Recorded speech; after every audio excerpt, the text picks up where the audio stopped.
Brasil. De quem é essa terra?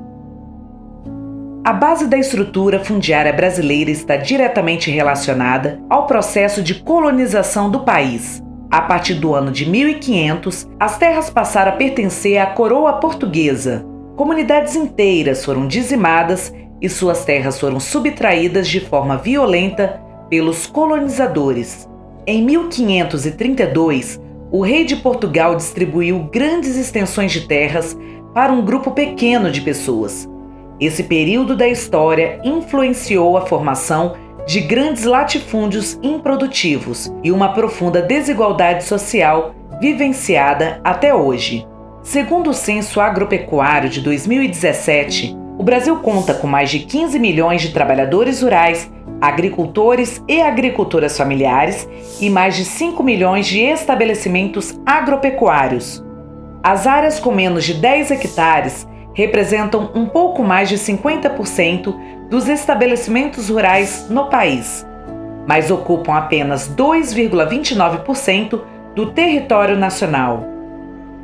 Enquanto isso, as áreas acima de 1.000 hectares, que representam apenas 1% dos estabelecimentos, ocupam 47% do território nacional.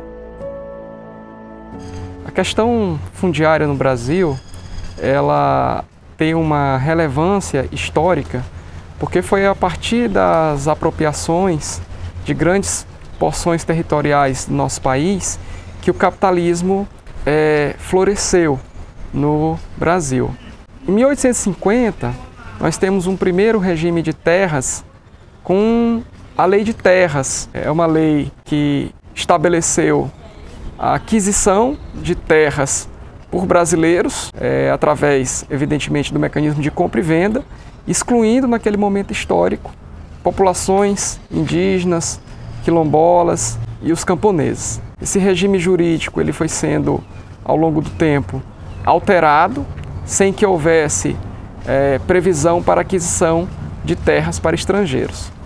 A legislação brasileira atual que disciplina a aquisição de imóveis rurais por estrangeiros é a Lei 5.709 de 1971. Portanto, uma legislação ainda do final da década de 70, editada pelos militares, que visava disciplinar o ingresso de capital estrangeiro no país, bem como o processo de desenvolvimento nacional. Essa legislação veio no contexto de uma série de outras leis de conteúdo agrário que visava ordenar o processo de ocupação brasileiro, sobretudo na Amazônia Legal, onde ainda havia, segundo a perspectiva dos militares, um vazio populacional, embora essa perspectiva ignore a existência dos ribeirinhos, das populações tradicionais e dos indígenas. A partir da década de 1990, houve o advento do neoliberalismo e do processo de financiamento, de expansão do agronegócio e de entrada de capital estrangeiro no meio rural.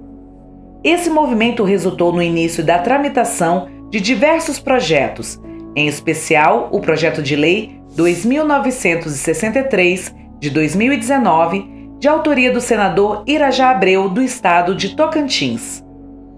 E esse projeto de lei, ele permite a aquisição de terras localizadas em todo o território nacional a estrangeiros. Esse projeto de lei, ele, em alguns dispositivos que estão presentes, permite, por exemplo, que pessoas de nacionalidades distintas possam adquirir até 100% de terras localizadas em municípios brasileiros, o que é um absurdo.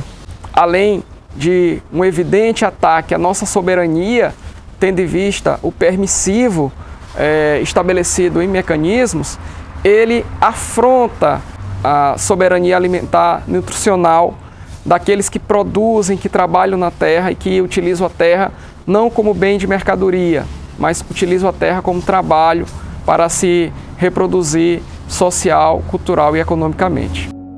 Esse avanço do capital estrangeiro no Brasil é uma realidade em todo o país.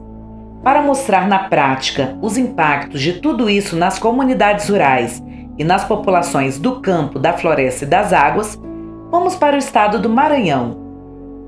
O Maranhão fica localizado na região nordeste do Brasil. Possui uma área de 331 mil metros quadrados e uma população superior a 7 milhões de pessoas. São quase 220 mil estabelecimentos rurais e as porcentagens de distribuição de terra seguem a média nacional, ou seja, poucas pessoas ocupam a maior parte do território e a grande maioria com pouca terra para produzir. Primeiro dizer que o estado do Maranhão é um dos estados do Brasil com maior incidência de conflitos agrários e socioambientais, né? Nos últimos anos a gente tem percebido um avanço gigantesco na violência do campo, né? Principalmente quando se trata de questões da irregularidade de terra, tentativa de assassinato, tentativa de expulsão, e muito isso se dá pelo avanço das fronteiras agrícolas, sobretudo na região sul do estado e também leste. Uma dessas fronteiras agrícolas em expansão e que conta com profundos conflitos agrários é a região do Matopiba, que abrange os estados do Maranhão, Tocantins, Piauí e Bahia. Nessa região predomina a produção de soja e milho. A comunidade visitada fica dentro do Parque Estadual do Mirador, que faz parte do Matopiba. As pessoas que moram nessa região convivem com as incertezas que a expansão do agronegócio lhes impõe, sendo que a evolução do desmatamento nas últimas décadas está bastante conectada à emergência da economia do agronegócio da commodity de soja. A expansão da fronteira agrícola sobre a região foi se traduzindo em lugar de intensos e violentos conflitos por terra. E a gente percebe que ele tem avançado muito no Cerrado do Maranhão. Percebe ainda que temos várias terras que foram griladas e há tentativa de expulsão. Há exemplo lá no Parque Estadual do Mirador, que dentro do parque, quando foi criado, já existiam as famílias tradicionais lá dentro. Percebe que lá já tem incidência de registro de imóveis, né, por parte de empresas privadas. Se dá também por processo de investimento de capital estrangeiro. Então percebemos ainda que muitas das bacias hidrográficas, a exemplo das fontes, das nascentes, há uma preservação por parte das famílias. E se porventura elas forem expulsas por esse monocultivo e não ter uma atenção do governo, tanto federal como estadual, percebe-se que vamos perder tudo isso. Eu nasci e me criei lá. Meu pai nasceu e se criou lá naquela região. E morreu com 78 anos de idade. E eu fiquei lá, criei esses filhos lá e vim para cá em 2006. Fui obrigado a vir de lá porque a gente não aguentava mais o sufoco lá, a pressão, porque quando o parque foi criado lá, a gente já achou a gente lá dentro, mas o governo não teve uma decisão de ver o que era que tinha lá dentro para poder criar o parque, né? Quando criou, foi com essa pressão em cima da gente lá. Tenho 26 anos, sou filho daqui mesmo. Meus pais e meu avô são filhos daqui. Eles sempre moraram aqui, sempre trabalhamos de roça. Estudei fora e morando aqui. Aí eu trabalho também junto com meus pais aqui na roça. E meu avô também. A previsão nossa aqui é de adquirir alguma coisa que tenha, tipo um documento. A gente não sabe se é terra de empresa ou de estado. Sempre vem órgão aqui, mas a gente não sabe de quem é essa área aqui, o parque. Porque sempre vem empresa diferente. Hoje a gente tomou conhecimento que tem umas empresas que atuam aqui dentro. Só que a equipe que trabalha aqui, eles se representam como se fosse do estado, mas a gente vê que por trás tem um grupo de gente que faz uma pressão grande dentro, viu? A gente teve até conhecimento nos documentos, muita área de terra aqui que são documentadas em nome de empresa. A gente vê também muitas pessoas que em procura até de compra de terra aqui, já apareceu gente querendo comprar terra, outros querendo vender, que a gente em nome de empresa. Essas empresas aí, eles derrubam meio mundo aí fica dizendo que a reserva é aqui. A reserva delas é aqui. Aí por causa disso que eles não querem deixar a gente trabalhar aqui. Porque eles querem derrubar meio mundo lá, que é para dizer que aqui é a reserva delas aqui. Aí não quer. A gente trabalha por isso.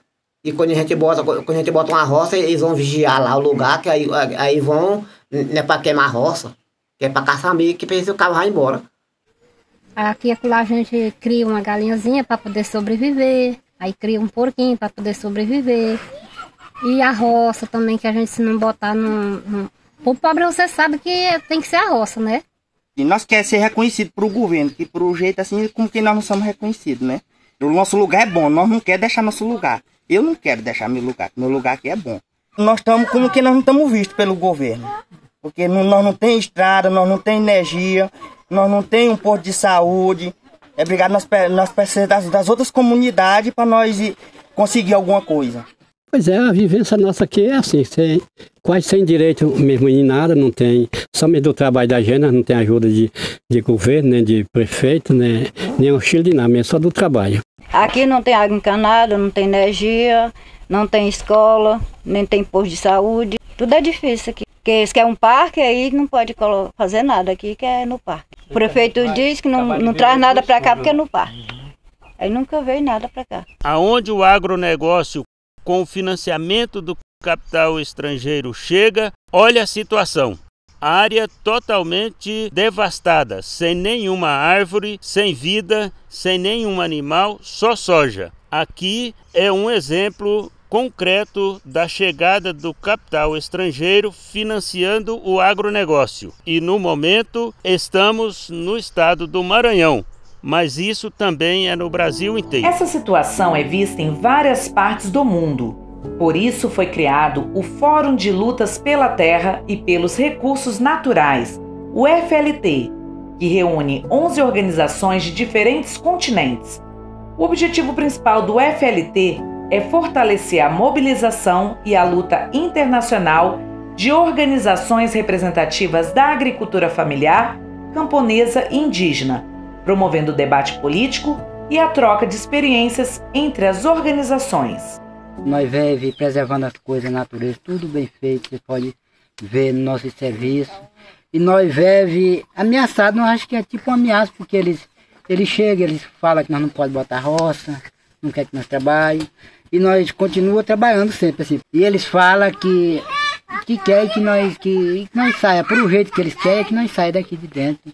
A grande diferença do agronegócio para a agricultura familiar é isso aqui, ó, esse ambiente de preservação da natureza, das nascentes, né? Então, por isso é que a CONTAG tem uma luta muito grande em defesa do meio ambiente, né? E é no enfrentamento dos projetos de leis que aparece no Congresso, no nosso parlamento, para poder flexibilizar o desmatamento, flexibilizar a concentração de terras. O órgão hoje a quem a Lei 5.709 atribui a competência para autorizar e fiscalizar a aquisição de imóveis rurais por estrangeiros no Brasil é o INCRA, o Instituto Nacional de Colonização e Reforma Agrária.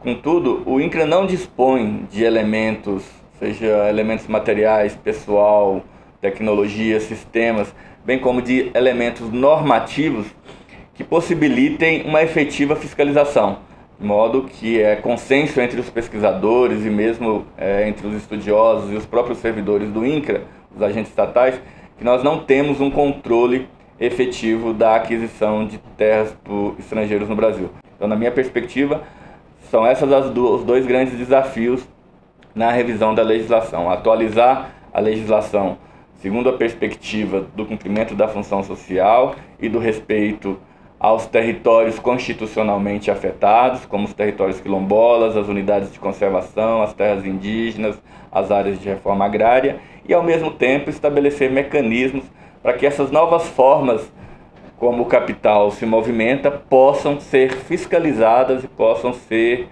submetidas a um controle do Estado quando no seu ativo constar imóveis rurais no Brasil.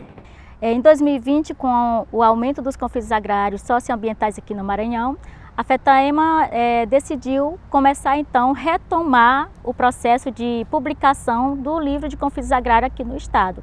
Estamos indo para a nossa segunda edição, como forma também de denunciar o que vem acontecendo contra a violação dos direitos humanos aqui e das pessoas que vivem principalmente no campo, que são impactadas diretamente pelo avanço dos grandes empreendimentos, dos grandes projetos, forma de passar para além das denúncias nas comissões de combate à violência no campo e na cidade. Nesse momento em que o Brasil passa por fome, desemprego, insegurança alimentar, menos trabalho no campo, a gente vê a agricultura familiar como um espaço de vida digna, com qualidade, acesso à alimentação, mas para isso precisamos ter a terra e ter políticas públicas. Os indígenas, os quilombolas, os assalariados rurais, os agricultores e agricultoras familiares sempre lutaram para defender a sua terra e seu território.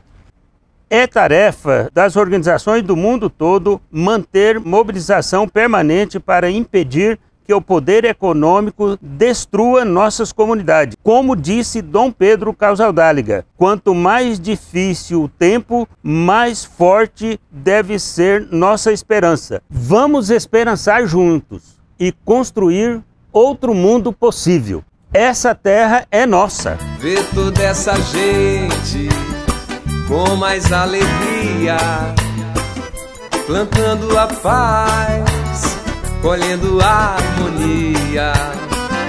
Reforma agrária, por um Brasil sem latifúndio, é nossa bandeira. Vamos todos juntos. Reforma agrária, por um Brasil sem latifúndio, plantar a semente de uma nova era nesse chão fecundo. Lá, lá, ya, lá, ya. Lá, lá, ya, lá, ya, lá, ya. Lá, lá, ya. Lá, lá, ya, lá, ya. Lá, lá, ya. Lá, lá, ya, lá, ya, lá, ya. Lá, lá, ya. La la ya,